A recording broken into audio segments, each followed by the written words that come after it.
आप देख रहे हैं डार्क फाइल्स। तो चलिए बढ़ते हैं आज की इस कहानी की ओर। उस रात जब मैं ऑफिस से बाइक लेकर निकला तो वक्त हो रहा था रात के 8:30 बजे का। रास्ते पर काफी कम लोग दिखाई पड़ रहे थे। खैर, बाइक चलाते चलाते मैं भरत काका के चाय की दुकान के पास पहुंचा तो पाया कि मेरा दोस्त प्रीतम अभी तक नहीं आया है। खैर, बाइक रोककर मैं दुकान के अंदर चला गया और भरत काका से पूछा, काका, प्रीतम नहीं आया क्या अभी तक? इस पर काका बोले, नहीं, अभी तक तो नहीं आया। मुझे लगा शायद आज उसके ऑफिस में काम ज्यादा होगा। कुछ देर इंतजार करने के बाद प्रीतम आया। उसके आते ही मैंने कहा, बैठ। काका, जरा चाय पिलाइए तो। वैसे आज तुझे आने में इतनी देर कैसे हो गई? इस पर प्रीतम बोला, कुछ नहीं, आज थोड़ा ज़्यादा काम था। वैसे कल का क्या प्लान है? कल से वीकेंड है। इस पर मैं बोला, बड़े दिनों से मछली पकड़ने का मन हो रहा है, पर आसपास की नदियों में तो इतनी भीड़ रहती है कि पूछो मत। ये सुनकर प्रीतम बोला, नदी से याद आया, वो गांव के पीछे जो जंगल नहीं है, उस जंगल से होकर एक नदी बहती है। सुना है वहाँ बहुत सारी मछलियाँ मिलती हैं। प्रीतम की इस बात पर मेरे कुछ बोलने से पहले ही भरत काका बोले, ये क्या बात कर रहे हैं आप दोनों? वहाँ जाने का सोचिएगा भी मत, वो जगह ठीक नहीं है। वहाँ जो भी गया है वो कभी वापस नहीं लौटा, तो उस जगह पर जाने का ख्याल निकाल दीजिए आप लोग। इस पर प्रीतम ने कुछ बोला तो नहीं, बस मुझे आंख मारकर इशारा किया।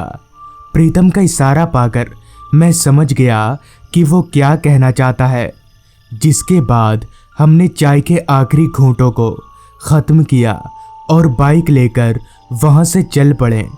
मैं बाइक चला रहा था और प्रीतम मेरे पीछे बैठकर उस नदी तक जाने का रास्ता मुझे समझा रहा था।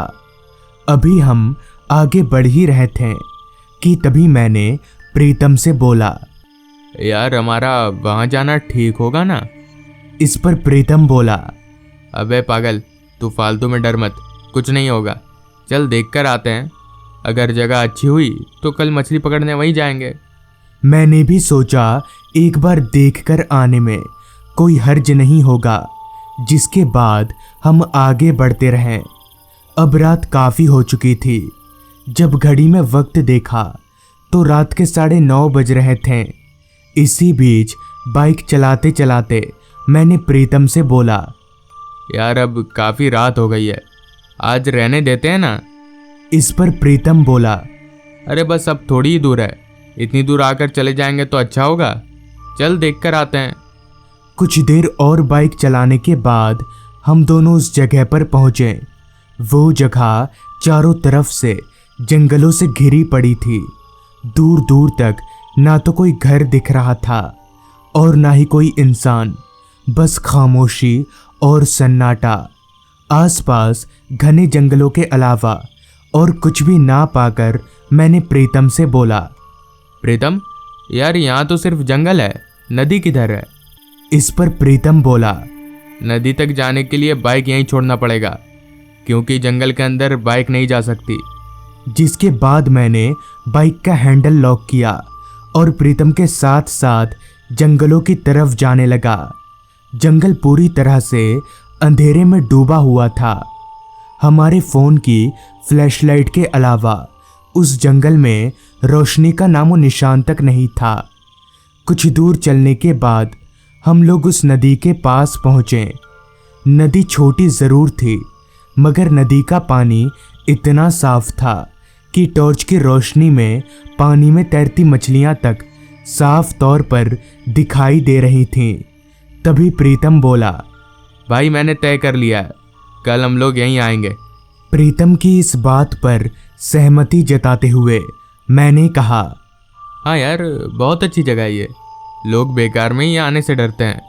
इतना बोलकर हम लोग वापस बाइक की ओर बढ़ने लगे। मगर पता नहीं क्यों चलते वक्त अब मुझे ऐसा महसूस हो रहा था जैसे कोई हमारे पीछे पीछे चल रहा हो, क्योंकि हम दोनों के अलावा किसी और के कदमों की आवाज़ मैं अच्छे से सुन पा रहा था।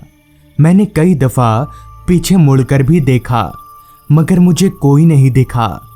इससे पहले कि मैं इस बात को अपने मन का वहम मान पाता, तभी प्रीतम बोला, यार तू किसी और के पैरों की आवाज़ भी सुन पा रहा है क्या पीछे से?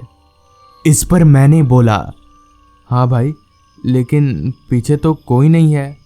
अभी मैंने इतना कहा ही था कि तभी पीछे से आती वो आवाज़ और ज़्यादा तेज हो गई। ऐसा लगने लगा जैसे बहुत सारे लोग हमारा पीछा कर रहे हों, लेकिन पीछे पलटकर देखने से कोई दिखाई नहीं दे रहा था।